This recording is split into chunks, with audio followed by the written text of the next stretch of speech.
ថ្ងៃដងមកស្គាល់គ្នាជាថ្ងៃដែលមិននឹកស្មានបេះដូងមួយបានកត់ដានវាជានិស្ស័យមិនចៃដន្យមិនមែនមនុស្សដំបូងតែអូនជាមនុស្សចុងក្រោយ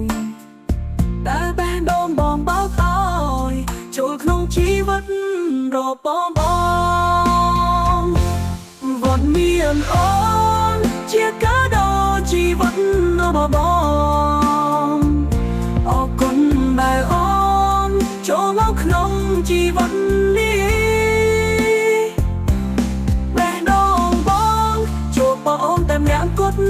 ដែលផ្ដល់ក្តីសុខបំផុតគឺជាអូនគឺជាអូន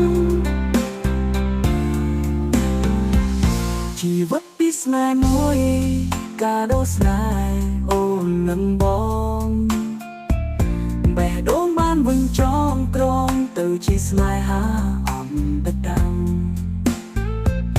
មិនមែនមនុស្សដំបូង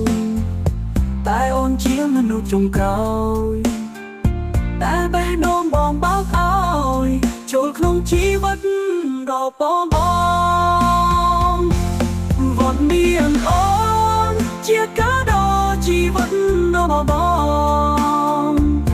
អរគុណដែលអូនចូលមកក្នុងជីវិតនេះបេះដូងបងជួបបងអូនតែម្នាក់គត់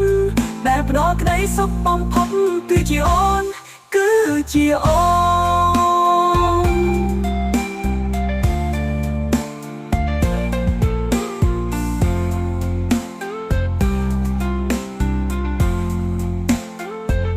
ជីវិតពីស្នេហ៍មួយកាដូស្នេហ៍អូននឹងបងបេះដូងបានវិញចងក្រងទៅជាស្នេហាអំដដាំមិនមែនមនុស្សដំបូងតែអូនជាមនុស្សចុងក្រោយ